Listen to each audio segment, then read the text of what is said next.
Anyways, what's up, everybody? Welcome to episode 53 of the Game Boy Podcast, the official podcast of thegameboy.com, which posts to iTunes every Tuesday and YouTube every Wednesday.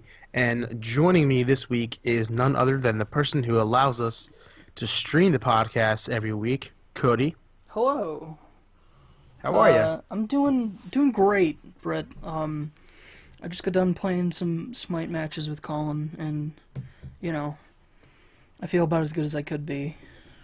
So. I feel the opposite. So. Oh, okay. Yeah, I was doing an arena match, and we had Vulcan. Okay. And Athena. Okay. And yeah, that pretty much sums up how we did. All right. 10 minutes in, I think we had like 6 kills. I was like, are you kidding me? Like, how? Yeah. My goodness. And I just left. I was like, I'm not doing this. Screw it. It was not worth it. I'll take the Libra penalty for that. I've had those moments. I don't blame you. Yeah, it's... Oh, well. I'll come back next time and do better. Anyways, also joining me is the Minnesota Miracle Man, Jason. Hey, what's up? How are you? Good. It's not snowing here, surprisingly. It's like 35 degrees above normal today. Whoa. Oh, so it's what, 35 degrees? Pretty close. No, it's like 65. It's insane. Oh, wow. My God. Yeah, it's warmer there than it is for me. Yeah, it's usually like, I think 25 or 30 for a high in March, so it's like, and it's going to be 65 for like 4 days, which is insane. I already got like my shorts broken out, it's Oh, yeah. awesome. I wore my shorts at work today. There, it was about 55, but like, a little bit windy too, but it's like, I can suck it up. It's sunny. It's a beautiful day. Not 70 or 80 like I would hope, but it's still enough that I can wear my shorts and, I'm like, oh my God, I can feel my legs. I can freely walk around. Yeah. What is this? Oh, I'm so excited for spring to come. I think it's supposed to be like 70 degrees tomorrow, and I hope so. It'll be fantastic if it was. Oh man, that's awesome. Yeah, Oh, feeling the burn. yeah. Oh my God, yeah. I need to get some little tan on my legs here. I'm white as a ghost right now Yeah. from all the winter and everything. It's bad. One of my coworkers was like you need to cover up those legs or something. I was like, I know. I have really Wow. great legs, and I'm like, I can't do anything. The sun hasn't been out. I'm not in shorts, so I can't help it, and hopefully that'll change. You go I get one of don't those orange Trump tans. Please. No, I don't want that. Let's see. So, yeah, this is the Game Boy Podcast, which posts to on Tuesday and YouTube every Wednesday. And what do you say we start off with what we are playing lately? So, Jason, why don't you start? Yeah, I downloaded Pokemon Yellow the night that came out. I was like, oh my gosh, I'm so excited. Wasn't going to get it at first because I still have Pokemon Red, Blue, and Yellow for the Game Boy. And I thought, I could play it any time. But then as soon as they announced that you could transfer your Pokemon from that to Gen 7 when Sun and Moon come out, I was like, oh man, this is it. I got to get it now. And try this Mew glitch and see if I can actually send this Mew over, when Gen 7 unlocks, because Mew is so hard to get. And I went to GameStop and I tried to get one of those cards, when they were doing the Mew. Yeah. And yeah, it was just like I couldn't get one, and they were gone in like 48 hours. So I was like, this is my only other shot at getting a Mew into Gen 7. So hopefully that works. But yeah, I've been having fun with that again. I just got to the Safari Zone, so I'm looking for the dude's gold teeth, which is really weird. I don't know why. That's right. And you get strength out of it? Yeah, I think. Well, yeah, I can't remember if you get strength or surf.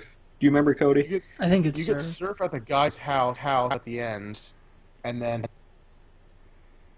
then give the gold teeth to the guy, and he teaches you strength, and then you strength the candy.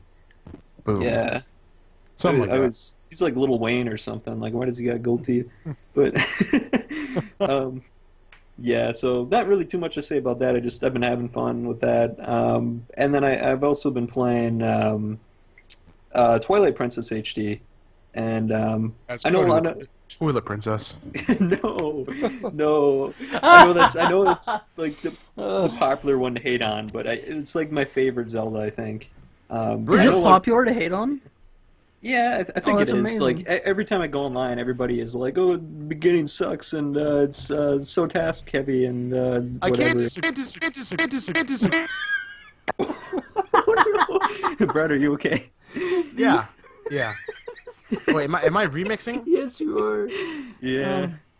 Oh Listen my to the God, this YouTube is version of the this worst. podcast to hear what we hear. I'm I so think- sorry. I think Little Wayne heard, and he like showed up, and he started like remixing this or something. Yo. Check it out. It's amazing. But no, I think it is the popular one to hate on because like every time I go online, everyone talks about how much they hate that game, and I Yeah. don't know, I don't understand it because like they say like it's real task heavy, and I get it, like there is a lot of tasks in that game, but I look at Wind Waker, which a lot of people will say they love, and I think that game's more task heavy than Twilight Princess with like finding all the little shards of I agree the with that. yeah, so Yeah. and I get the beginning too. It probably is the longest Yeah. opening, but I kind of like that. I mean, it's like The Hobbit. Like I really enjoyed The Hobbit, and a lot of people hated that for the same reason because it had this really slow opening. But I feel like that does a lot of character building, and it kind of like introduces you to the kids and like the farm and like it has all this Creepy dumb looking stuff in the kid. beginning. Yeah, and it's got all this dumb stuff Terrifying in the kid. beginning with like an ox like will try to run loose and you can grab it and like throw it to the side. Oh yeah, that's right. And all of that like has like a role kind of to play like later on in the game. Like it's all meaningful in some way. So I You kind of could like see that. a more in-depth origin of Link. Yeah, Colin just said in chat, Skyward Sword has the longest intro, and I think that's actually true. Like, it is really long. Yeah, I think Twilight Princess's intro is long because you don't really... They have you do really menial stuff, but like Skyward Sword, they have you like explore the island and you like, you get your sword and you do the weird like parachute cape thing. You know what I mean? Yeah. And then you ride your bird for one mission. But yeah, thinking about it now, yeah, Skyward Sword's intro is way too long. See, I say it could go either way because Skyward Sword is a lot more like upfront in what it tells you what you need to do. Where if you haven't played Twilight Princess before, it might take you a really long time to figure out that beginning. Like nobody tells you like you have to go fishing and get that fish to give to the cat to like make the owner happy again and like all that little stuff. And then even when you're like the wolf to figure out you got to like dig under the house to go get like the shield and the sword and like And you get to go into a dungeon right away in Skyward Sword as well, to go get your bird. So it's just like there's a lot more, like action kind of going on in the beginning of Skyward Sword. So I think people probably forgive that one a little bit more. Yeah, I think that's even though why I'd say I that's never realized it. But yeah, it's weird. yeah. Are you enjoying it though so far? Yeah, I still love it to this day, and it's probably still my favorite just because of the dungeons alone. I just think that has the smartest dungeons. I keep hearing. I only played 10 hours of the we. Oh my god, God. Brett. This is the worst. Whoa. This is the worst Edition. day of my life. Colin says remix edition. I apologize, viewers. It's got to be my computer. I have 4 mics now. Just there's always issues. But guys, I got done. I want to say I think the Witch Temple was the last I did, and that one was tough. Like it was hard. It was just like, what the hell do I do next? And there's so much backtracking involved in just trying to figure everything out. But I did play all of the dungeons. They're really creative. And they really make you to get to the. Yeah, no, go ahead. I finished what I was saying. Did you say the Water Temple or did you say the Wind Temple? I didn't hear you. The Water Temple. Okay, yeah, that one is actually I think harder than the Ocarina of Time Water Temple. God, which... to be fair, I know the Water Temple and Ocarina well enough because it's infamous. Mm-hmm. So it was such a pain in the butt when I was a kid, but now I remember it so well. I remember there's a certain room where you can swim up, but I always forget about it. I'm like, well, where the hell do I go? Swim up. and like it gets you a key that gets you the key you need, or a wall you can break. I think it's how you get to Shadow Link, and it's like it's so simple. Whereas the Water Temple and Twilight Princess has so many moving parts to it, so it really is difficult. But I really enjoyed it. Yeah, you gotta like keep spinning that staircase around and then Oh racing yeah. the water at the Hmm. same time. It's just like, oh, it's such a pain. Like that's the only one I don't like. But but no, so I've been loving it. I haven't gotten too far yet. I'm about to go into the Goron Mines, which I think is one of the best dungeons in that game. I Um, barely remember it, but I remember like actually going up Gore Mountain and everything like was just really cool. And there was so much going on in the world that I like wanted to explore, but I never got the chance to. So at some point, I'm gonna pick up Twilight Princess HD. I didn't want to right away. Like I wouldn't play it because I'm a bit burnt out on games right now. But yeah. mm, when I do get around to it, I'm very excited to give it a second go around. Yeah, for sure. No, I was feeling that way a little while ago too, and it wasn't until I picked up Pokemon Yellow and started playing this again. It just like I don't know what it is. Like the older games are like getting me back into playing games Yeah, it's like again. nostalgia and everything. So yeah, so not too much else to say about Twilight Princess other than I tried the new what's it called, the Shadow Dungeon or Realm of Shadow, whatever it's called. Yeah, the newest feature.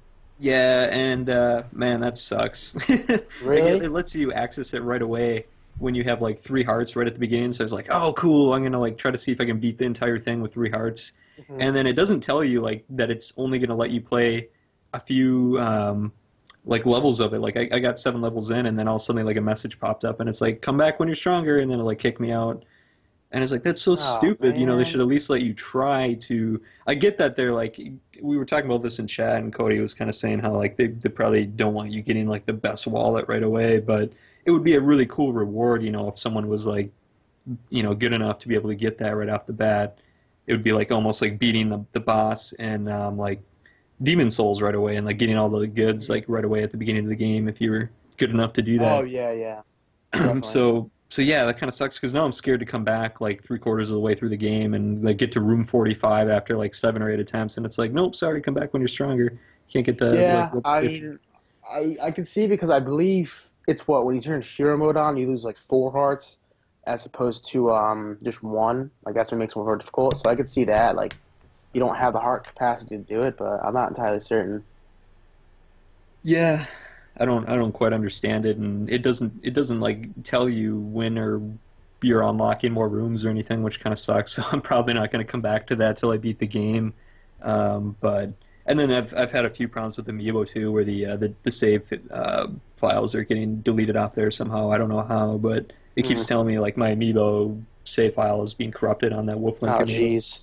So it's just like I'm done with this Wolflink Oh dungeon. I'm man. just gonna play the game and enjoy it and forget that thing.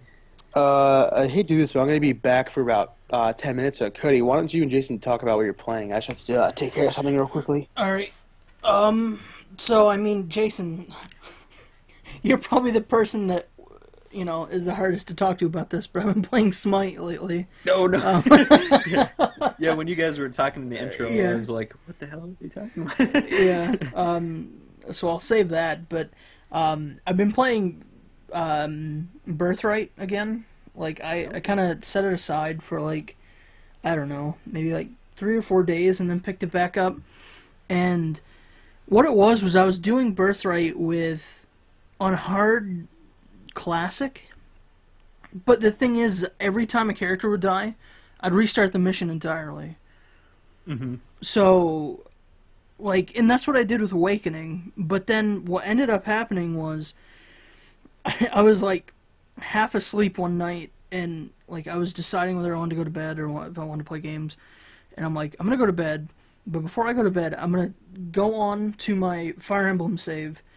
I'm gonna switch it to hard casual, and I'm gonna save it so I can't like regret my decision. Then I'm gonna go to bed and hopefully like forget about it. So I changed it, woke up, immediately regretted it. But so what I've been doing ever since then was I was on like chapter 16, I think, when I did that. And ever since then, now that I have no fear of anyone dying, I literally just do tons of challenges, and I have it just go auto, and like everyone levels up by auto playing the game, and then I'll get to a mission, and I'll auto that too. So I'm basically just watching cutscenes at this point and doing auto mode. So I've kind of ruined it for myself, but I just want to beat it. Like, I don't want it to be that game that I leave behind, because it's not... You don't want to get, like, frustrated and, like, not play it anymore or whatever. Yeah, because that's how I was, and I was like, I want to finish it, because I was at a decent point in the story. I was at, like, kind of where things stopped being hunky-dory, right. Hoshido, glory, all that stuff, and they started to kind of get into, like, the Nor territory, and things actually started to, like, pick up. And, I'm just going to auto everything, and I mean, like, it's going to ruin my interest, but hopefully, like, it's going to ruin the feel of the game, but I just want to hold interest long enough to finish it. Like, I'm interested in the game, it's just, like, I burnt myself out trying to goof around too much with, like, restarting missions all the time. So I did the same thing. Like, I got to chapter 16 or 17, somewhere in there, around the same area, and I lowered the difficulty because it was just getting too frustrating. And I was like, I don't want to, like, quit playing this because I get, like, too frustrated and can't continue, and I'm losing too many people, because I do the same thing. Like, I won't let, like, any of my party...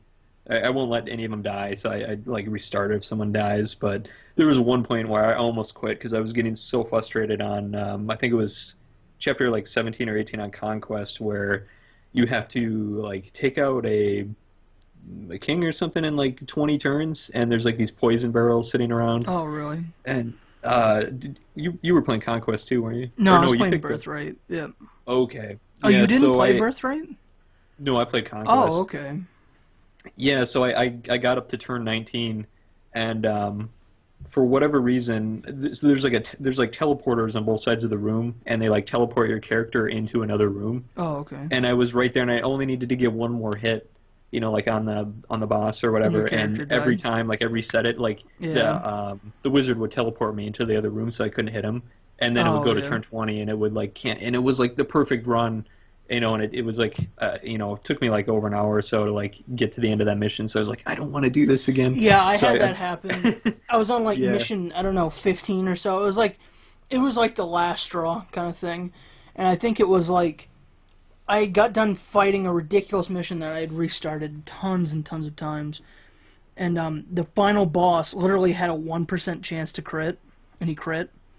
And it killed my guy, and my guy had like 97% hit chance, and he missed, so he didn't get the kill, and then he crit and killed my guy, and I just, like, I ended up, like, the next day, I'm like, I'll do it, so I did it, and then I gave up on the game for like 4 days, but now I'm steamrolling through it, because I'm, like, really over leveled, and I'm auto playing, like, the entire game, but I mean, I'm enjoying it, so I guess that's all that really matters.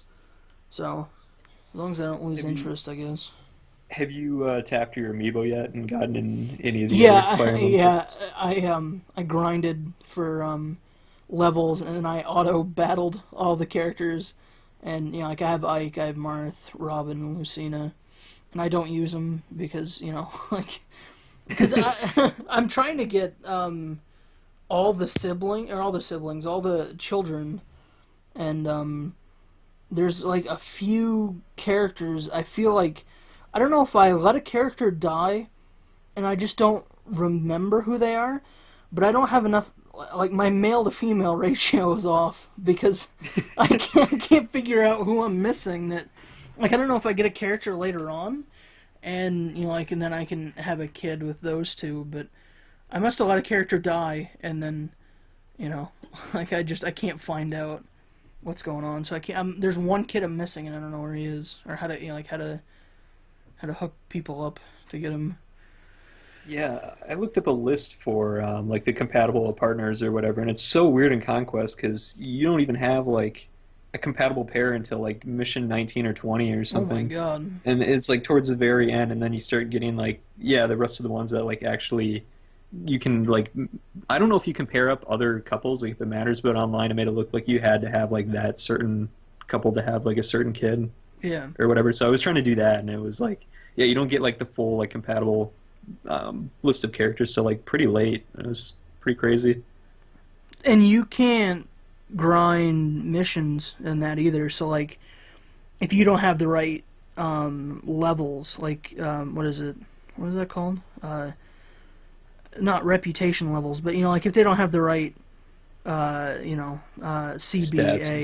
yeah. Yeah. If they don't have those right, by the time you get to the end of the game, you can't grind that out to get those, can you?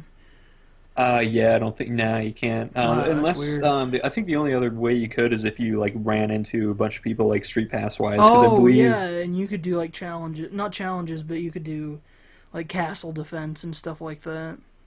Yeah, because I ran into a couple of those, and that helped boost my characters up for the next mission. Yeah, I never but thought about other than that. that, yeah, I don't think there's any other way besides that though. So Yeah. Brett, are I'm you back. okay? Yeah. Sorry, my stomach's been acting up all day, so I just had to go take care of that. care But of business. we're all good now. Yeah. Alright. So So I've been playing Smite, but I think I'll leave it at that so we can get to the I've been playing ridiculous Smite news. too. Just quick go through. I've been playing MLB 15 the show. MLB 16 is out at the end of this month.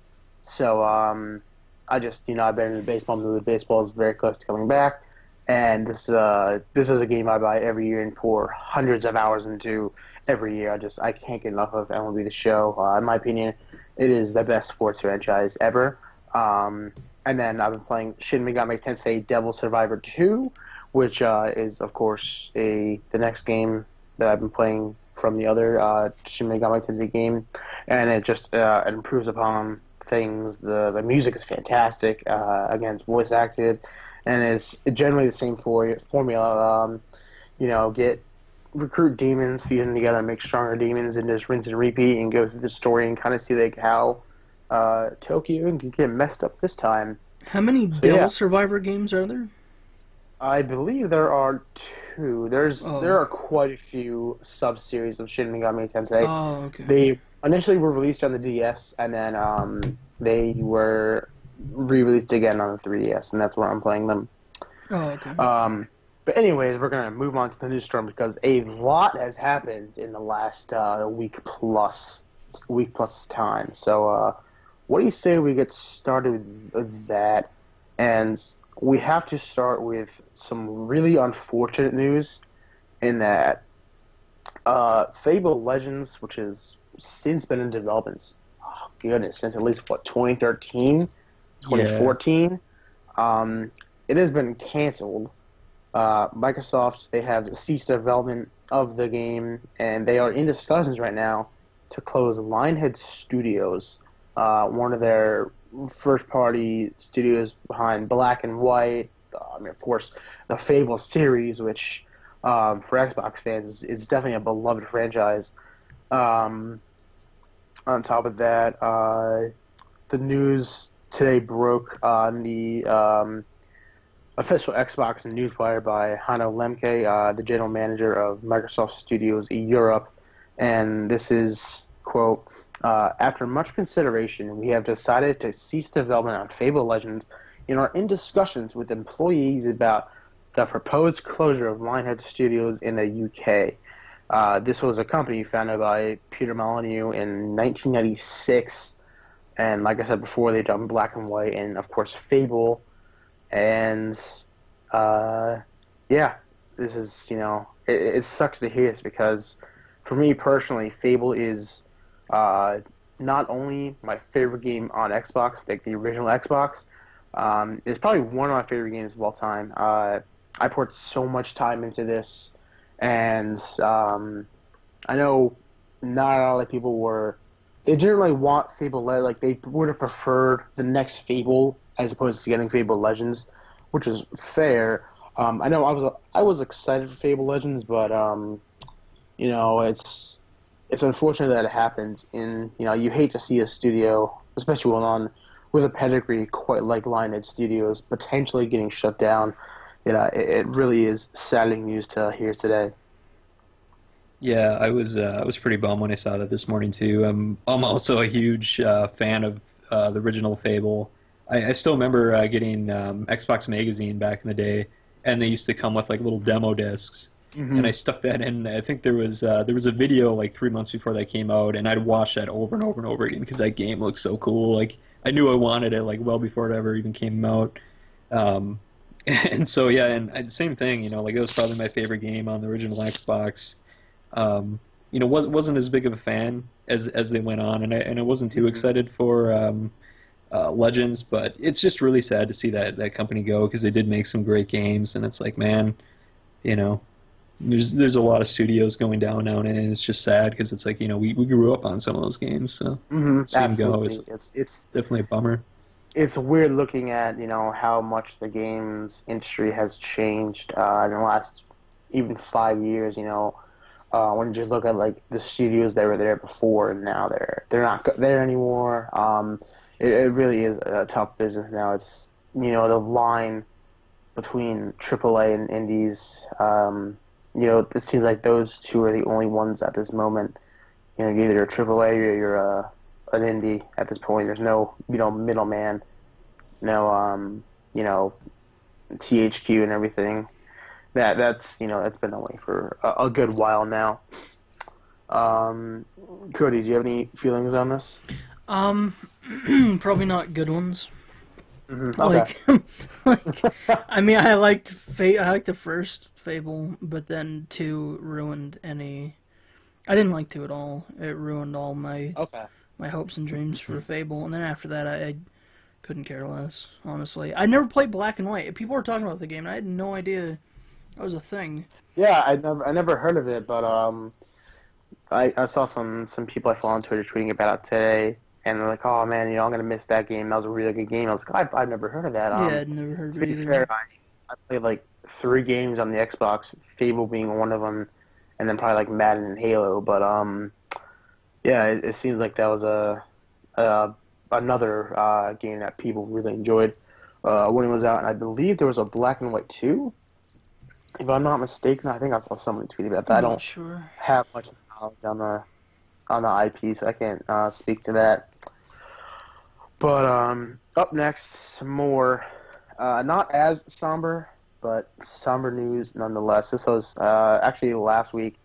So Uncharted 4 has been delayed again. Not by too long though.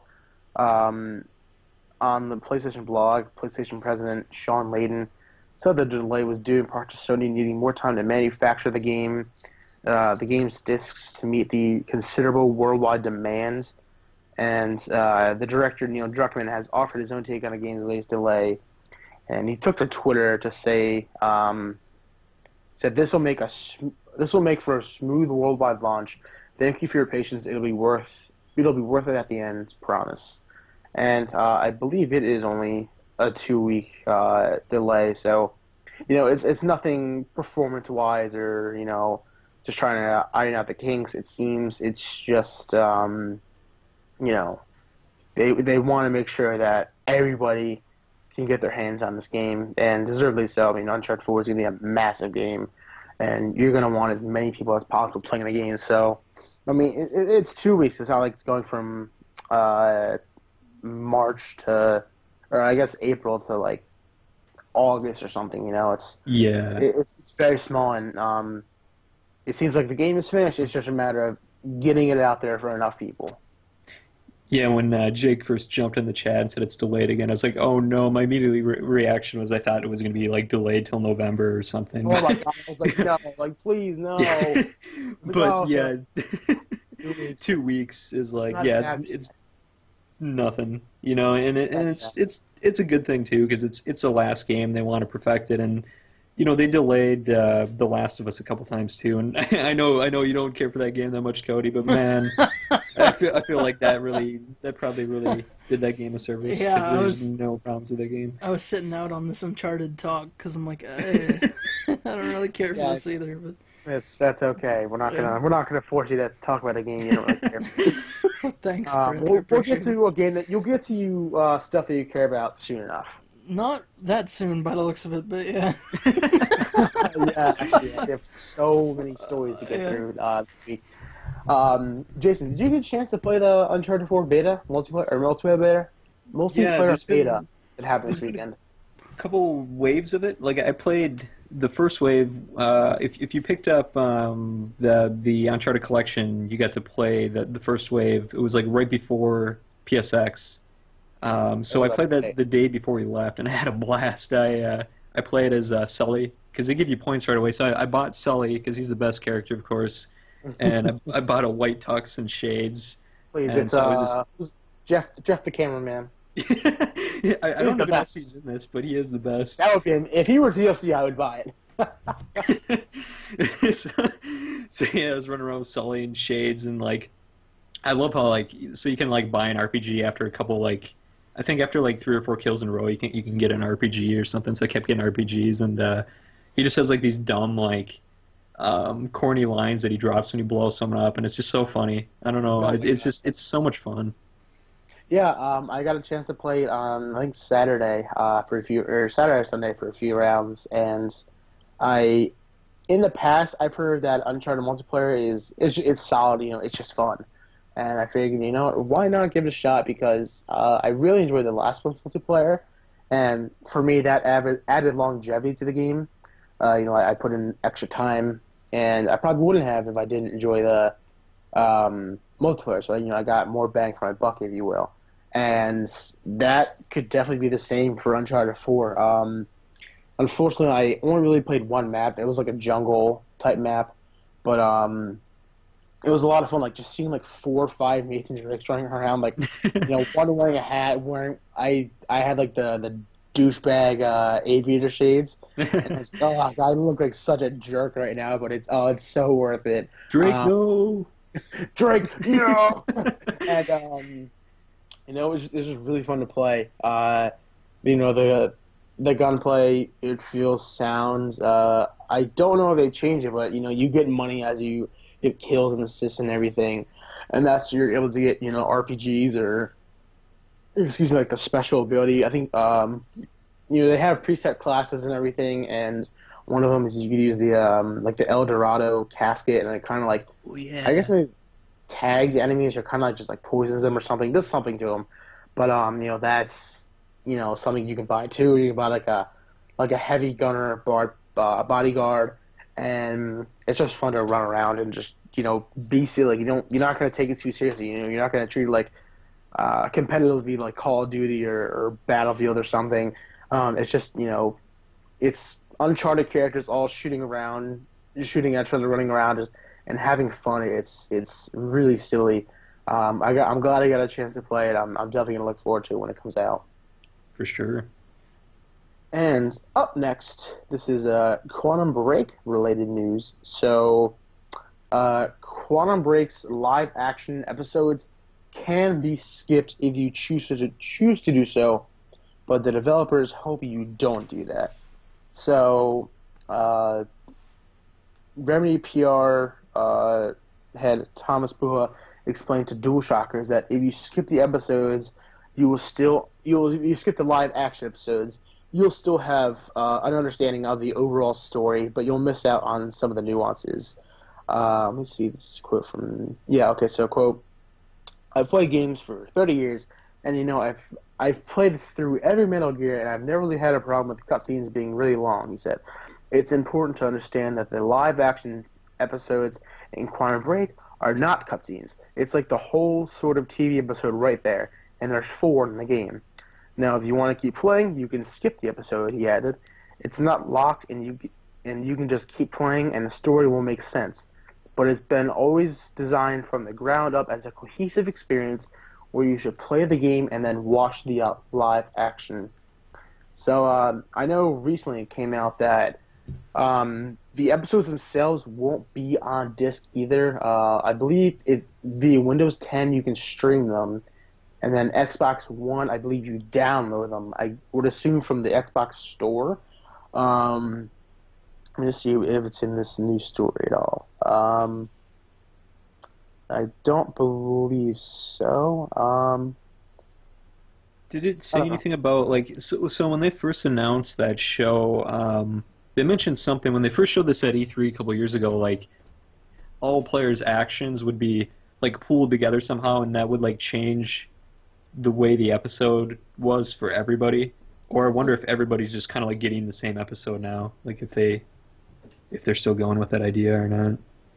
Yeah, I'm not sure. I mean, it's definitely gone through a lot of changes. I know, mainly just the actors involved. That was a big change, and I know some people around the industry weren't too receptive to that. But I mean, Quantum Break is right around the corner, and I'm curious to see, if it's just like if it's like a black and white thing where it's like, you make this decision and this happens, and you make this decision and that happens, and it's just like those two options, or can there be like 3, 4, 5, maybe in 6 different ways? Just the whole story with the live action included can play out, and you and I may just get a different results, a different story out of it. That's what I hope for, because I want the choices to matter. Right. I'm excited for it, and I definitely don't plan on skipping the live action cutscenes, especially with the with the actors involved. And I would love to, watch TV. I always forget his name, but Littlefinger from Game of Thrones. I'll definitely watch that because he's in it. Oh, I didn't even know that. Oh That's yeah, cool. he's I would assume he's the villain. And then I think it's Sean Ashmore, I believe his name is. I think he's an X-Men. I don't quite follow him too much, but I believe he's Colin says Inc. Watch Dogs. I don't quite know what he's saying there. Incoming Watch Dogs equivalent to disappointment. Oh yeah. I was like, what is it? I don't know if this game has as much hype as Watch Dogs did, though. I mean, Yeah, I that say, game honestly, had like massive hype. I barely knew about this game, I think, until E3 last year. And then I forgot about it, and then I think I remembered about it like a few months ago. I think people were talking about it again. Yeah, I forgot think it was a among thing. Remedy fans or people who are closely watching it, they're definitely very hyped for it. Yeah. And I know Jake has been very excited since its announcement. He's a big Remedy fan, and he's wanted this game for a long time. It's been delayed and delayed, and hopefully it does deliver on it. I know Jason, you and Liam were having a conversation about it's a simple thing to not have like multiplayer shoehorned in, but you Yeah. definitely appreciate it. Like I can definitely agree with those feelings there. I mean, I just want a straight single player experience, and that's it. Right, and for the amount of time they spent on it, like I mean, you just assume it's gonna be good, and like all their other games have been fantastic. So, I mean, I Absolutely. definitely think I'm really excited for the game. I think it's gonna be like the Max Payne we've been waiting for, because after 2, like I don't think Max Payne 3 was that great, but I know these guys worked on the first 2 Max Paynes, I believe, and I played the heck out of Yep. those when I was a kid. So that makes me really excited. Yeah, definitely. And up next, this is news I'm very excited to talk about. So, Overwatch's release date was leaked, and this was through an advertisement on IGN. It's also, at the time of this recording, it has been confirmed. So, Overwatch, Blizzard's, I guess you want to call it a multiplayer shooter. Like, it's not quite Yeah. a MOBA. It's but kind of like a Team Fortress-y kind of thing. Yeah, for sure. It'll be launching on May 24th for Xbox One, PS4, and PC. And this is according to an advertisement that briefly appeared on IGN. The advertisement has been removed, but of course, someone was able to get an image of it, and it's been on Reddit and it's all over the internet. So it seemed like it leaked through IGN, and then they were like, "All right, cats out of the bag. Here is the release date." So there will be an early access. It's early access to Overwatch for those that pre-order the game, and this will start on May 3rd. And then I believe there's a straight open beta that I believe is from, I want to say March 9th to 13th. I'm going to double check those dates. But yeah, if you pre-order the game, you'll get early access beta to the game starting on May 3rd. Yeah, May 3rd. Sorry, I almost had March there. So yeah, am very excited for this game. Blizzard is one of my favorite companies, and I would definitely like to give this game a shot. You know, from people that I've seen talk about it, they've said nothing but great things. You know, visually it looks like very charming. It's really pretty to look at. You know, a lot of heroes are all different ways to play. It's and of course it's Blizzard, you know, a company I trust. So I'm very willing to try this out. So okay, so the all access open beta is from May 5th to the 9th. So there we go, May 5th to 9th for the open access beta. Are you guys excited for Overwatch at all? Not interested. Okay. Yeah, I'm not too interested, but you know, it's one of those things I'm happy that's coming because I'm sure there's a lot of people that are interested in it. And as far as hero shooters go, I really like the characters, even though I'm not too interested in it. I think that the characters, as far as characters go in hero shooters, like they have a lot of personality. I think they're really interesting. Yeah, I think the only thing I don't like about Overwatch so far is it seems really not generic, but kind of like obvious, I guess. I don't know. The characters have really obvious like skill sets, and you know, like Tracer, she manipulates time, so she can like dash forward, or she can reverse, and you know, like a lot of, I guess it's like it's already been done kind of thing. And I mean, like I play MOBAs and I play, you know, all these kind of games, so I guess I've seen it a lot before. So it doesn't seem really new to me, I guess, aside from the fact that it's like in shooter form, and it kind of, like I said, it's kind of like Team Fortress. But I don't know, I'm just not that interested. But I mean, it does look fun. I think it'll be great, but it's just not something I'm interested in. That's fair. You know, you're not gonna like every game, but I definitely appreciate that you understand why people are possibly going to like it. Colin says, I'm interested to see in how Blizzard profits with this game. Yeah, I remember seeing it on the PC, and then I was like, oh, it's going to console too, awesome. And then, you know, it's 2 months away that it's already coming out. So yeah, Overwatch, definitely look forward to that. And up next, another long-anticipated game for some, No Man's Sky finally has a release date.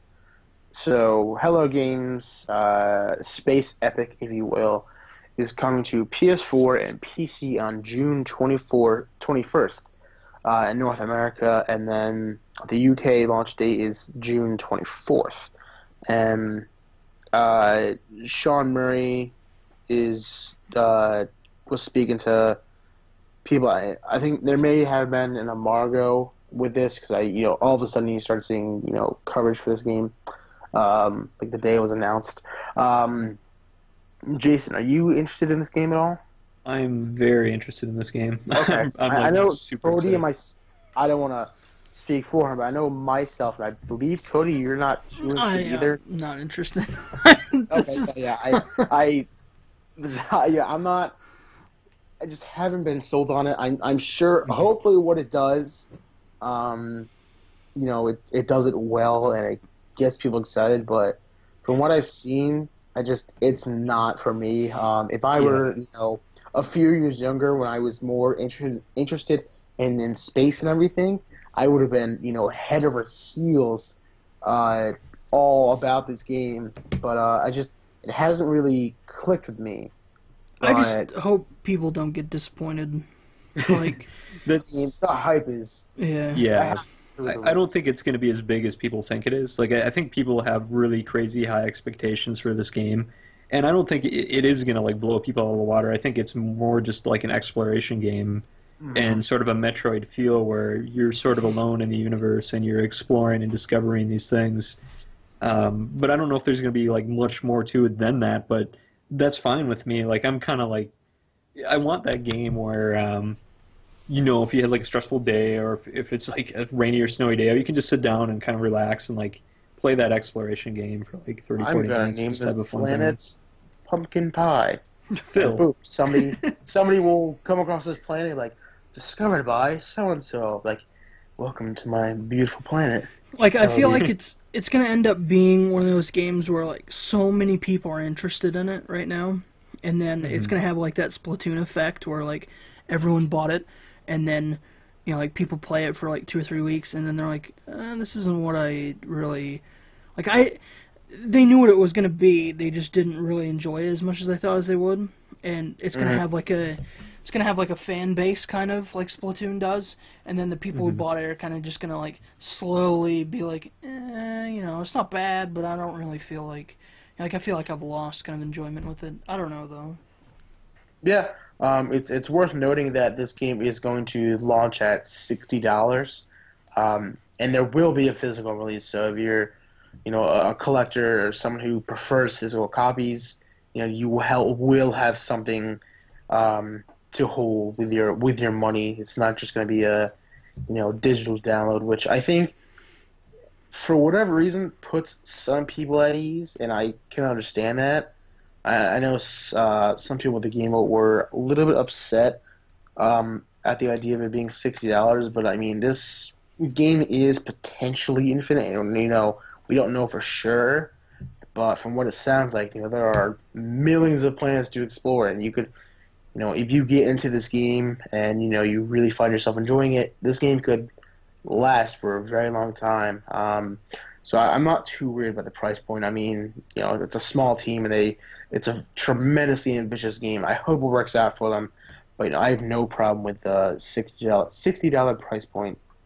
Oh, no, either do I. And like you're saying, I mean, it really is endless fun because I just listened to an interview with the developer, and he was saying every player starts on their own planet. So the galaxy really is expanding as more players play the game, as more planets become available, and they're just kind of being randomly generated out there as well. So, you know, you could explore forever and find crazy new things. So I just like the idea of that. I think it'll be really fun. Yeah, definitely. And we're going to end with something all three of us are definitely very excited to talk about. I can hear somebody rubbing their hands, getting excited. We very recently had a Nintendo Direct. That was what, Friday? Yeah, I think so. Yeah. Yeah, it was on the 3rd, so that was either Thursday or Friday.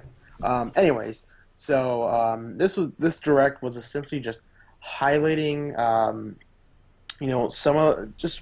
You know, almost as a reminder, like, hey, these Wii U games and these 3DS games are coming out in the summer, and of course, they were, you know, revealing new franchises and new games in general to get people excited. You know, if you want to own a Wii U or a 3DS, especially in this coming year, and here's why.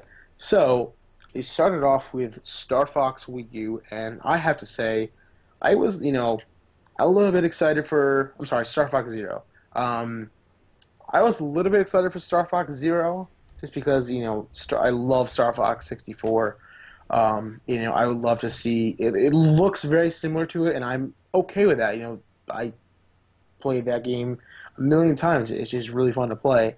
And they are adding in multiple paths to go out levels. It seems like, you know, you go down the level, and then it kind of splits off, and, you know, I guess there are, you know, 2 different bosses, and I think maybe one part might be Landmaster based, or I'm gonna say the Chicken Walk. Whatever was in the unreleased Star Fox 2. Yeah, it was supposed to be in the Star Fox 2 on Super Nintendo that got canceled. Didn't they say this game was really heavily influenced by Star Fox 64? Because, I mean, like, it seems like every time we see, like, things about this game, it's just, like, really Star Fox 64, like, the branching paths and the sectors. I'm pretty sure they had, like, and they have, like, Sector X or whatever in one of the, I don't know what it's called. I don't play Star Fox, but, right. like, the areas you go to looked, like, exactly the same. Yeah, And, yeah. It seems like the map a lot layout, of like famous fights and stuff like that with like Star Yeah. like Wars. Star Wars and everything. Yeah. Yeah. Even Miyamoto himself has come out a couple times and said, "Oh yeah, we've got like this back from Star Fox 64." But then like right after that, he's like, "Oh, but this is like a new gameplay, so like people don't think that it's like Yeah, Star yeah. Fox 64 HD or something." Yeah. Yeah. Yeah. It seems like they're the layout is similar because like you could like access a kind of a secret path in Star Fox 64, like in certain levels, and it would allow you to go to the other planets and see those as opposed to going just the main path. I would say the less fun planets. I like the train. I forget the name of the planets, but the train level and some of the other levels in Star Fox 64. But yeah, it's offering multiple paths, and there are. Oh, they're also adding in Star Fox Guard. Oh yeah, And- dude, Uncle Grippy and Grippy. his magic machines. Oh my Get a grip, dude. That was so weird. He's- Yeah, Miyamoto's been going around to different YouTube channels, and I can't remember who asked him, but someone asked for a backstory on Grippy, and so he said, yeah, he's like a metal collector, Okay. and he pretends or something that he has like all these precious metals, and he like sends this message out, and then all these robots come to like steal his precious metals. But then what he really does is he like sets up traps to like destroy the robots so that he can use them as precious metals. It my it God. sounds like a Oh creeper. my gosh. Uncle So it Grippy, is, watch out. It's like a tower defense in a way. Players can set up 12 cameras to find and defeat the enemies who are attacking Grippy Toad's mining site. That's fantastic. I love Slippy. Cannot wait for Grippy. He's Uncle gonna be- Grippy. This guy's gonna be canon before you know it. Yeah, Pierre Ash from DLC character. NBC, he was calling this, and I love this. He was calling this Five Nights at Miyamoto's, and that's totally what this is. You got like Oh my the God, that's furries, you funny. got the cameras. It's perfect. Let's see. So, I lost track where I was reading, but the game includes about 100 stages. But you can also create and place the enemies to your choosing, and then you can upload the levels online. The only way to get a physical version of Star Fox Guard is by purchasing the packaged version of Star Fox Zero. But if you want to get the game itself, it is available on the eShop for $15, and customers that purchase the digital version of either Star Fox Zero or Star Fox Guard will receive a $5 discount towards the other game. So that's pretty cool. I just after watching it, I totally see the similarities to that to Star Fox Zero and 64, and I wish there was a little more something new to it, maybe. Yeah. But I mean, partial nostalgia. I love Star Fox 64. But I am now very excited for Star Fox Zero. It looks to be more of the same, and it's just something that has always clicked with me. It's just really fun to play. Yeah, I'm pretty excited too. I'm a little bit more lukewarm on the series now, just because I feel like it took a lot of strange paths over the years. But I definitely Absolutely. I definitely I appreciate that they did that though. I mean, I like that Nintendo goes out and they like try Yeah. out these crazy ideas on different games. Like Federation Force, right? Yeah. You want to take that back, Jason? Except for the we'll get to that. I'll talk to that Okay. about that a little bit. But no, I actually kind of liked Assault and some of the crazy ideas they did. Like I didn't like them a lot, but I mean I thought they were interesting, and I'm glad that they tried that approach just to try something different. They're taking chances, and I can't fault them for that. I like the one after the dinosaur one. where Star you Fox could like Adventures. Adventures 2? what was it? Star Fox Assault. Assault. Where you Yeah. could walk around outside your vehicle. It was really fun. Oh man, I wanted that that was- game so badly. That but game I was so crazy too. Like it kills off so many people. Like General Pepper dies. Yeah. Spoilers. I like Pepper so much because he's a dog. I'm like, yeah, I like this Pepper's guy. Because he's a dog. The game's ridiculous though. But yeah. Oh gosh. Like I remember I was like 8 years old and I was like always too scared to ask my parents to buy me a video game. So I wanted it so badly, bro. I was just like, I'll never be able to I'll play be it. honest. I still haven't played it. That was the first Star Fox game I ever played. Star Fox Assault. Oh wow. Really? Yeah, I had no interest in like I went over to his friend's house and watched him play the Super Nintendo Star Fox, and I'm like, this is bad. I'm like, this looks so weird and gross. Yeah, and I never had interest in Star Fox until Star Fox Assault. So. Oh man, see, I loved the Super Nintendo one. I think I got that when I was like 6 or 7, and it was out for a couple years, but my cousin had given it to me. Yeah. And I love that. And then when Star Fox 64 came out, I love that as well. But I think the reason we're getting another 64 like Star Fox is because people were so upset with Assault and some of the other games that just tried all those weird ideas that they were begging Nintendo, like, just go back to the I 64. feel like this is what people wanted, you know what I mean? And now people are upset because they're like, it looks like the 64 again. I'm like, that's what you asked for. Oh my god. Oh my gosh. So, yeah, it's kind of annoying because, like I was saying in the chat the other day, I feel like Star Fox is in that really awkward position where they tried all these crazy things and everybody wanted them to go back to the start. Now everybody's upset that they went back to the start because it looks like, an earlier game again, and it just, I don't know. That's the thing with like Metroid. When Metroid Prime comes out, people are gonna be like, "Why didn't you make a 2D Metroid?" And then vice versa. It's gonna be like, "Why didn't you make Metroid Prime?" For 5 years, you almost shot a petition to get this Federation Force out because you wanted a Metroid Prime. It's like you can't pick and choose. Like, just deal with what you get. Yeah, it's gonna be great. Anyways, on to Paper Mario Color Splash. And that's kind of how I feel too. Yeah. I feel So the premise is Prism Island is being drained of its color, and it's up to Paper Mario to stop it. Use Paper Mario's paint hammer to splash paint on anything it hits, and bring the color back to the island in a new action adventure game. And it will launch later this year. Colin says, "Please, no more Mario this year." Well, by the way this is going. This is Sticker Star with a new coat of paint. Oh, baby. I almost left the Skype call, but I figured it would have messed stuff up. But no, I felt the same way Cody did. If they advertise it like that, I'll scream. I was so excited when they showed this, and then they got to the combat section. I knew it too, because they had the battle set up like in that weird isometric way. Like it wasn't like head to head. It was like they had it tilted so you could see how they were like 3D, 2D paper people. You know what I mean? That was quite a mouthful, but you know what I mean. Yeah. But they had it weird, and it was the same exact way Sticker Star had its combat layout. Like they went away from the like head to head.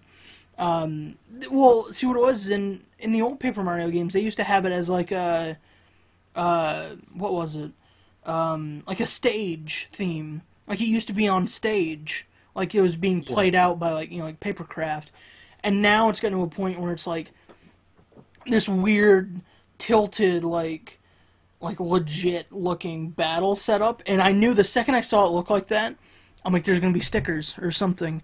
And they're like, and now with the new card combat system, you can. And I'm like, no, please don't do this.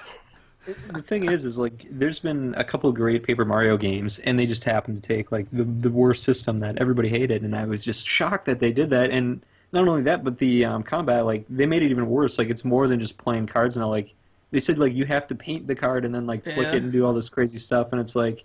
It's just too much work. Like I just want to sit down and play an RPG. I don't want to sit there and like paint. Like, well, that's the thing that sucks too. Is like in Sticker Star, it's like, I run out of stickers. I'm gonna go explore previous levels to go find stickers to use in combat. So why? So let me hit people.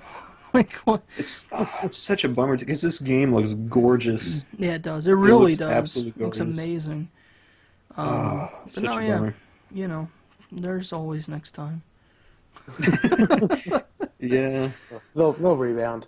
To go to this. Mario and Sonic at the Rio 2016 Olympic Games. The Wii U version Do we will be have to? launching on June. It's You're if like, anybody out there you're like, cares. just to go through this. I'm like, do we have to? I love when they showed that. Bill was like, and our new game is like something Olympic or gymnastics, and they got like tails with like. Yeah, no, Oh my yeah, it God, was yeah. rhythmic Like, oh no. gymnastics, and it was just like tails shaking maracas back and forth. Like, please. Oh man. Bottom line, the Wii U version will launch on June 24th, and it includes 2 events new to the series, and I believe new to the this year's Olympics, Rugby Sevens, which That sounds kinda looks fun. fantastic. Yeah. Yeah, I mean, I'm not gonna buy the You game know, just for for what it's that. worth. but yeah, Yeah. like that'd be so much fun to play with Mario and Sonic characters. Sonic would be too fast for rugby, and rhythmic gymnastics clubs. And every event in the game takes place in locales modeled after the venues in Rio. Amazing. And I know Surprised they you're- didn't work. oh my goodness. Splatoon is getting more updates. An Amazing. update coming tomorrow, actually. It's going to bring some balance to some gear and some gear abilities, excuse me. And it's going to improve some of the lesser used items and trying to make them more viable. There'll also be tweaks to matchmaking, ranked battles, and Splatfest aim to improve the overall user experience. And another update arrives in 2 waves, the first coming in April, and it will adjust some existing weapons to add new weapon sets as recommendations with Sheldon's picks. So they're trying to buff up the underappreciated weapons, if you will. So that'll be interesting. I mean, it's awesome that Splatoon it'll be a year old in what, a few months, or did it come out in August? Feels like it yeah, came I out think it came forever out. ago. Like, honestly. Yeah, I think yeah. it was like September or something, wasn't it? Probably. Yeah, Yeah. for some reason I thought it came out in May, so I'm losing it. I feel like I did have it in the summer, though. Yeah. I know we played the beta in the summer. The game was a blur. Yeah. It was actually, I don't know, No, it wait, was no, really yeah, fun. it's like- So I got it for my birthday in June, so yeah. Oh, really? Yeah. Yeah, Yeah, oh it my- makes sense. Yep. It's it's awesome that Splatoon is still getting updates. Anyways, this news I am so excited for. So this game, it's a new IP called Tokyo Mirage Sessions. Yeah.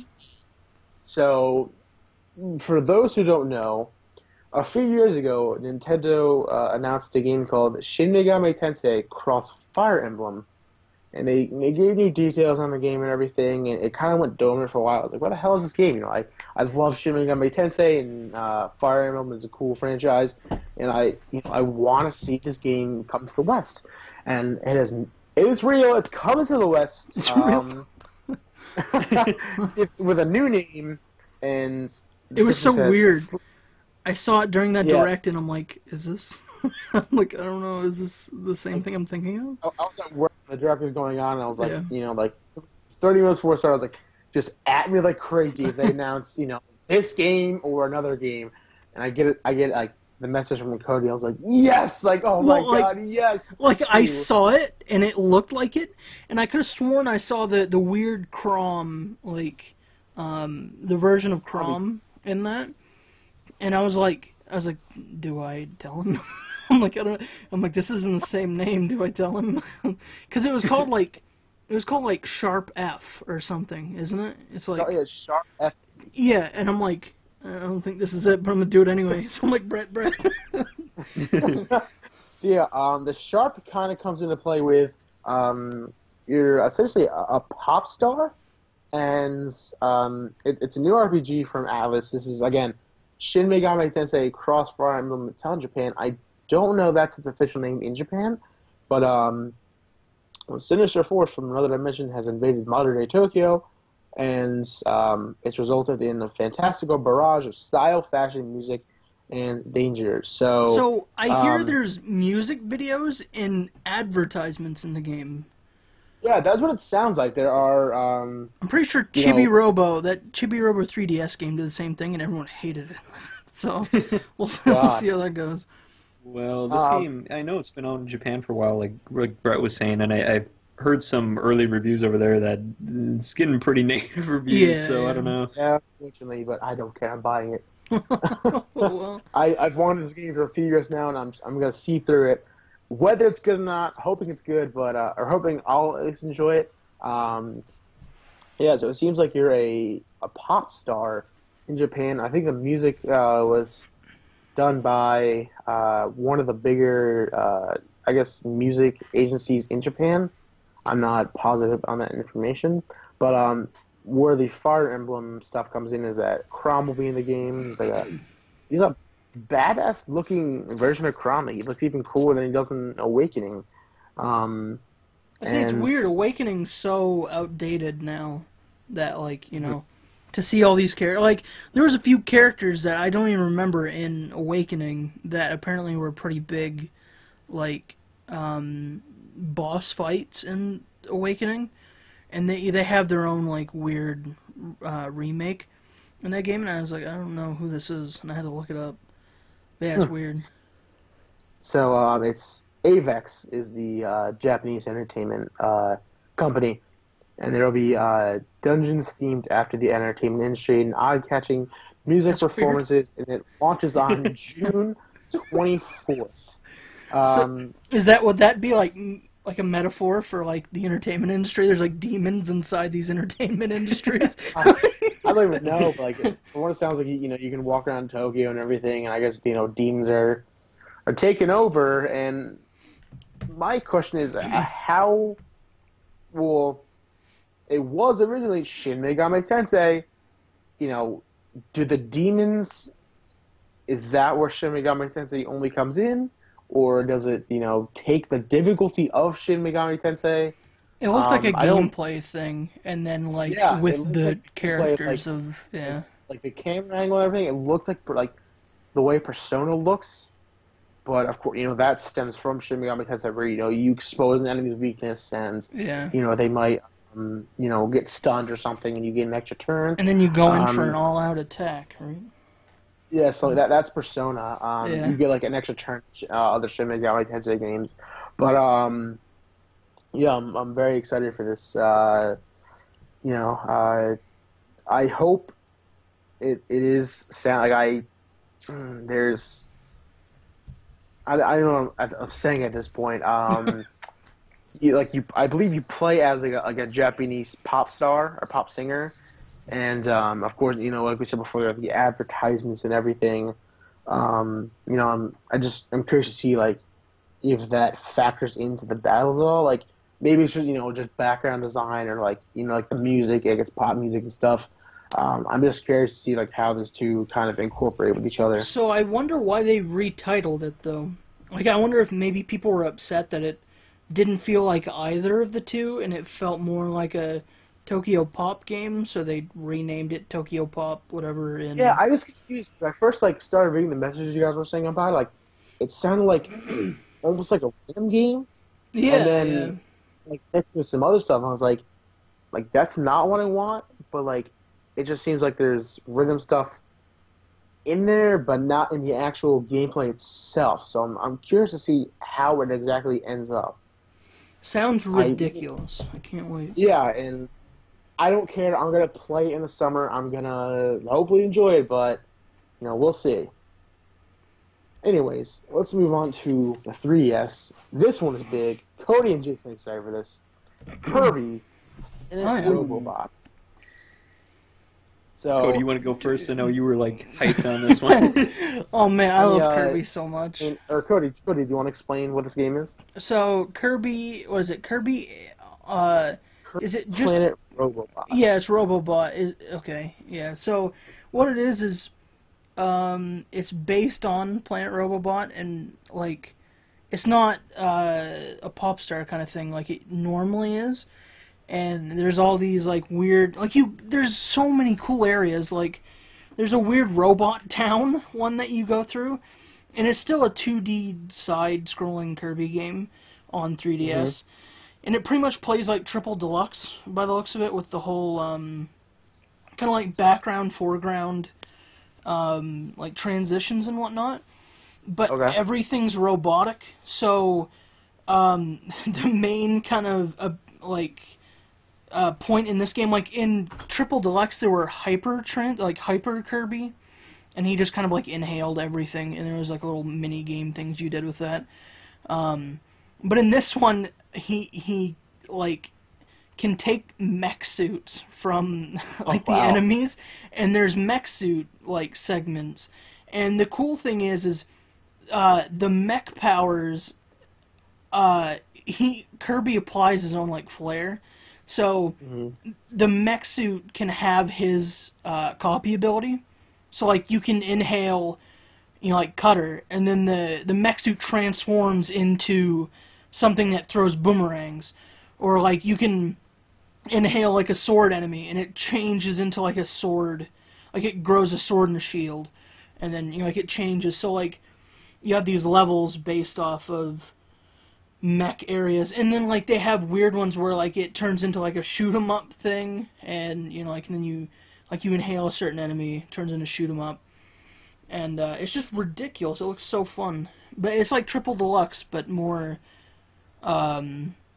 like gimmick focused, because Triple Deluxe was really straightforward, and it was just kind of like you had the hyper thing, and then other than that it was just like a Kirby game.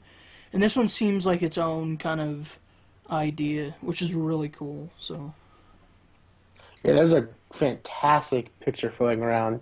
I saw it on Twitter with I think it was a Kirby in a mech suit with Mega Man. Yeah, it's Mega Man X. It's great. Yeah, which is exactly what I thought of when I saw it first. Like he jumps in the mech suit, and it looks just like one of the Mega Man X like mech suits, and it was ridiculous. But yeah, it looks really fun. Besides the single player too, they got that really awesome looking multiplayer mode. Yeah, they have it's like a 4-person. I don't think it's an online thing, because it's probably like the Triple Deluxe game that they had. You can download it. You don't have to have the game to play it. You can download it, or you can download it from a friend and play it that way. And but I think it's a local deal, and it's like a 4-person boss battle type. Yeah, boss rush kind of thing, but it's set up in like a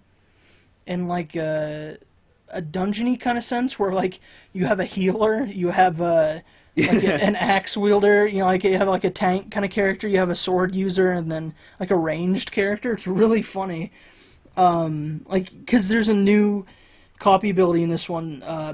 What is it? Not doctor, but it's like it's that. Was it like that black mage thing? Oh, it's a chemist. That's what it is. Yeah, it's and he can make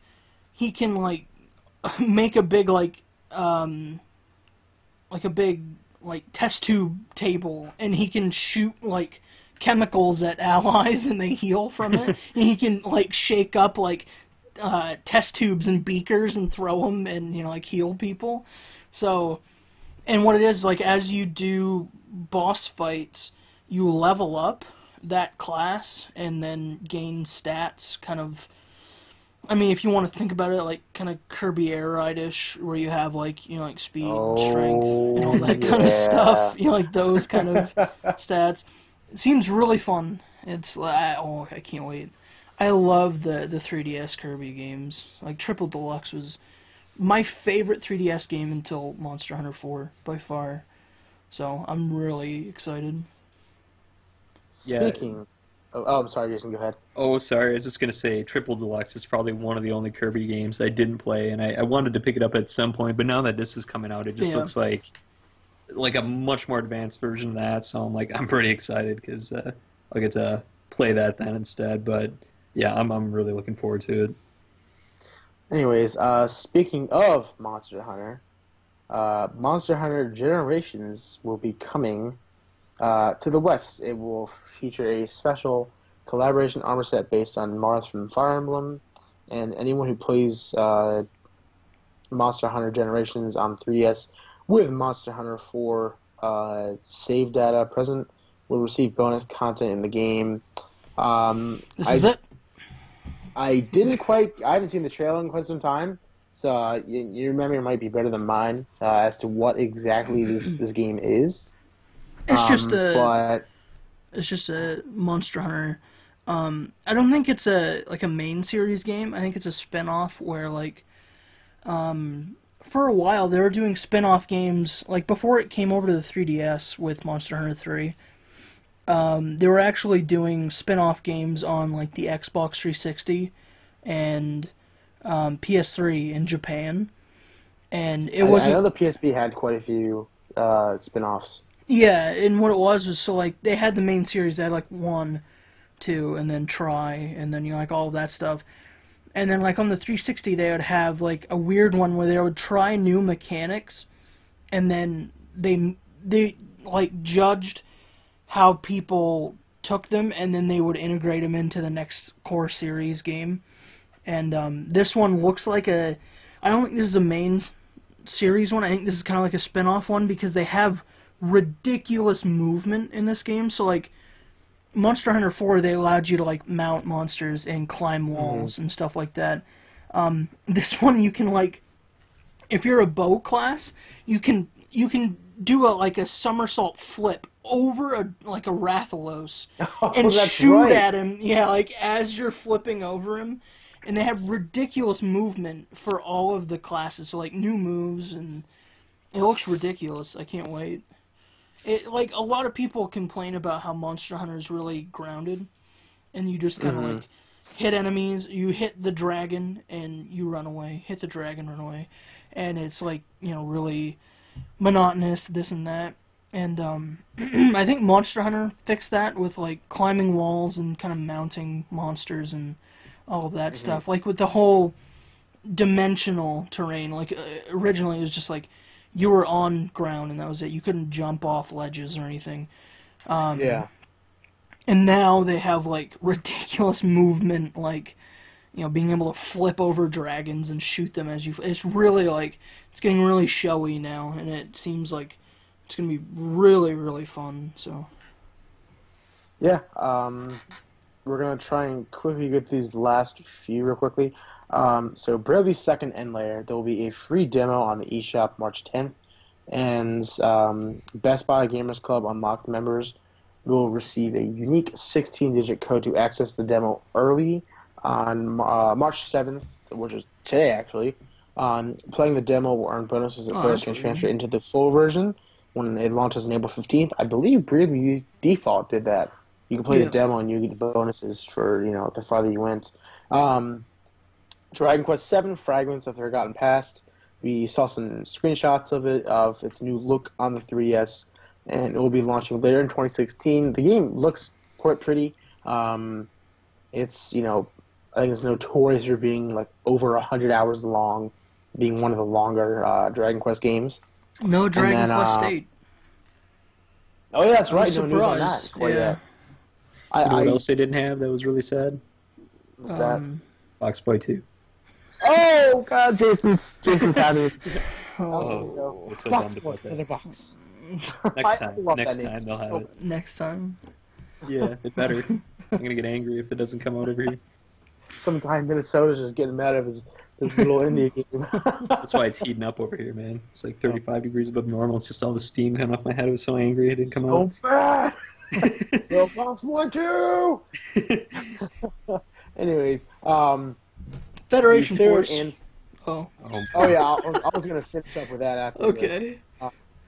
Fire Emblem Fates Revelation, the third path in the Fire Emblem Fates story, will release on March 10th, which will be on Thursday for $20. And this is a unusual fate of the story in Fire Emblem Fates. I feel like that video they had revealed a little too much if you're kind of like midway into Fire Emblem. Yeah, I thought that was great. Yeah, I was like, oh, I kind of realized where this is going, but I don't know. I was like, okay. Yeah, we'll see though. I wanted to play Birthright. I was like, just based on what we saw, like, Revelation to me looks way more interesting, so I'm going to check that out first. And then Virtual Console games are coming, or Super Nintendo games via the Virtual Console are coming to the new 3DS and new 3DS XL. And available at launch, if you will, there will be Super Mario World, F-Zero, Pilot Wings, and then later on there will be Donkey Kong Country, Super Mario Kart, Earthbound, and then that's later in March, and then in April we'll be getting Link to the Past, Super Metroid, Donkey Kong Country 2. Donkey Kong Country 2. I'm so excited. I love that game so much. And then Azure Strike of Godfall 2 is a sequel. I just bought the first one. It's quite fun. It's very similar to Mega Man. Thought I'd throw that in there. The game really piques my interest. And then lastly, Metroid Prime, or Metroid, sorry. I guess you're calling it Metroid Prime. Federation Force. We got some new gameplay footage of it, and it seems like, I don't know if this information was already out, but each player must select and carry specific sub-weapons based on their preferred roles, and then go on to complete each mission, and this game will launch in late spring. I'm it's meh to me. It's not the Metroid I want, but I'm not gonna be, oh man, like I'm not gonna be, not gonna be so I love upset about it. the like pseudo damage control at first. Like they had that guy talk about it. He's like, well, like there's some things that one of the creators wants to say, and they started like he got on. He's like, I understand that this isn't what you had in mind. That like this isn't the Metroid Prime you were looking for, and that and this and that. And he's like, but this is what we wanted to do. So. And Twitch chat blew up. I was like, oh no. Yeah, and they talked about some other really weird stuff in there too. They're like, yeah, this was going to be like a top-down game or something, and then they're like, oh, but then like we found out the new 3DS had a C-stick, so all of a sudden it's like a first-person shooter or something. I was like, oh, okay. Great. Yeah, fantastic. I thought it was weird. They're like, it has a unique class system, and you can be like healer or I'm like, oh, never seen that before. This is great. So and then Blast Ball.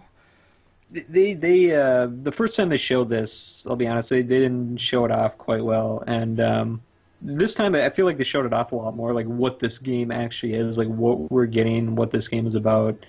But it's still it's just I can't complain about it too much too, because there's a lot of people out there that are saying this isn't even a Metroid game. And I couldn't go as far to say that, because it definitely looks like a Metroid game. It's just not the Metroid game I want as like a huge Metroid fan. You know what I mean? Yeah. I don't want a multiplayer. Everyone's saying like, so some YouTubers got this like demo ahead of time. They got to play of like the first 2 levels, and they're saying it's all like Destiny, where you're given like missions and you only have like 20 minutes to like get some activity done, and you're being under attack or something. And it's just like, that's just not what I want out of a Metroid game. I feel like... Yeah, I want to go like a crazy planet and explore and, get upgrades and, go to places I couldn't go to before and just, be immersed in this, like, world just as Samus. And, it's not that, unfortunately, but, like you, I'm not going to be, going crazy because it's not, a Metroid Prime game or 2D Metroid. I feel like it's one thing to say, like, we're making a Mario game where you play as Toad and, like, whatever. Or we're making a Mario game where you play as Luigi. And now it's just like, you're playing a Metroid game where Samus has been the main character forever. And now you're playing as random unnamed guy in Federation Force. Look like knees. Yeah, it's just like... But they're like, no, but Samus is still part of the universe. It's like, that doesn't matter. Like, people with Metroid, they want to play as Samus, you know what I mean? Like... And they want all these crazy, ridiculous upgrades and stuff that's always been there. It just feels so weird to not have that be there. So they had her in there at one point, but it's like they're like these little chibi characters. I mean, they even call them that. I think in the direct they call them like little chibi characters. And I was like, I don't want Samus to be a little chibi character. I want her to be the full-grown woman that she is. And I mean, it's interesting character. It's never been like the series has never taken that route. Like even what was it, Metroid Prime Hunters on DS had like it was really graphically, like dated, but like it still had like a Metroid Prime kind of like not realistic feel, but you know what I mean, like kind of like a not a gritty feel. I don't know how to explain it, but yet this game just kind of throws like all like kind of realistic, like, alien looks out the window. And now they all kind of look like really, like, soft colors, and, you know, it's like, oh, it's Dino Alien. You know what I mean? It's like, it doesn't feel the same.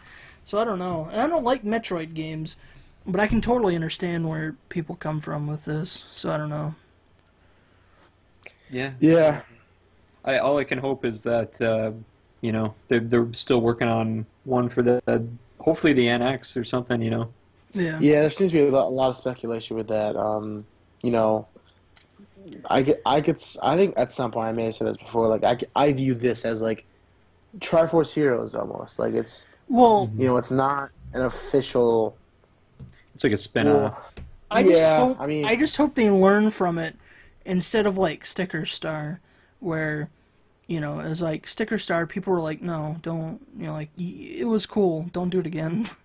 And, you know, like, I hope, you know, whoever made Federation Force isn't like, people hated this game, let's do it again, Federation Force 2, guys, 2017. They'll add card battling to it or something. Yeah. Oh, God. Metroid Prime Force card battle. God, you have to throw your amiibo at the 3DS. Oh, no. Yeah. But no, I mean, like, you know, it's one thing for them to try something and fail, but I hope they don't do it again. Yeah. You know, so. And that's the one thing too is like I don't want to like complain too much just because like I was stating earlier with Star Fox, like I really appreciate that like Nintendo's like the one company that actually takes risks and they do like all these crazy ideas and with random franchises, but it's like I don't know, yeah, same thing. Like they should also learn from those ideas that don't work well and not do them again. Well, that is going to wrap up episode 53 of the Game Boat Podcast. And if you have any topics that you should that we should be discussing, then feel free to tweet us at _GameBolts. And of course, be sure to check out our website, thegamebolt.com, where some of our recent stuff that has gone up on the site include Jake's Fire Emblem Birthright review, my Fire Emblem Conquest review. Kyle is currently playing Twilight Princess HD, and we should be expecting a review within the next week or so. And then Toby put up an article on his thoughts in games being released unfinished and then getting updates later on to eventually complete the game and add longevity to the game. And he specifically goes into detail about Splatoon and Street Fighter V, just gives his thoughts on how Nintendo and Capcom handle those situations differently. And, of course, you can also follow us all on Twitter. You can follow Cody at... at White Vader. I was trying to think of something, but I couldn't. At White Vader, yeah. I was like, oh god, did I say something funny? No, I figured you went with me first, so I couldn't do anything ridiculous. Okay, at White Vader, YDOC. Oh my god, am I going to stroke? YDOCVADER. There we go. If you end up talking to someone else, I don't think they'll mind. So. And you can follow Jason at J_Smash1. And then you can follow me at Brett Woodmansey, WOODMANSEE. And once again, you can follow the Game Bolt at _Game Bolt. Thank you so much, guys. We will see you next week. Have a good one.